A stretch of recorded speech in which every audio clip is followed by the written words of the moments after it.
Iran Israel যুদ্ধে দুবাইয়ে নিহত প্রবাসী বাংলাদেশি আহমেদ আলীর মরদেহ বাংলাদেশে এসে পৌঁছেছে।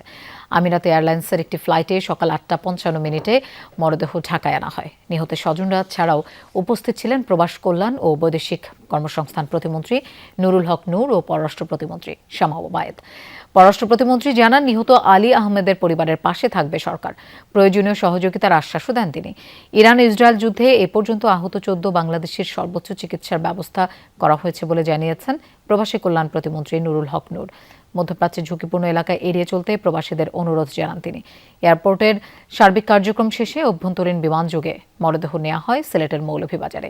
স্বজনরা জানান, আহমেদ আলী দীর্ঘদিন ধরে সংযুক্ত আরব আমিরাতের আজমান শহরে বসবাস করতেন। ইরানের ছোড়া একটি ক্ষেপণাস্ত্রের আঘাতে গেল 28 ফেব্রুয়ারি তিনি নিহত হন। পরিবারের সদস্যরা জানায়, গ্রামের বাড়িতে পারিবারিক কবরস্থানে সমাহিত করা হবে তাদেরকে। ঊর্ধ্বতন কর্তৃপক্ষ আমাদের সাথে যোগাযোগ করেছেন। থানার ওসি সাহেব থেকে শুরু করে ইউএনএ সাহেব সহ সবাই আমাদেরকে খোঁজখবর নিয়েছেন। বাংলাদেশের নাগরিকদের নিরাপত্তা সবচেয়ে বেশি গুরুত্বপূর্ণ আমাদের কাছে। আমাদের সরকারের পক্ষ থেকে আমরা যতটুক আমাদের নাগরিকদের পাশে থাকা যায় সেটা আমরা করার চেষ্টা করছি।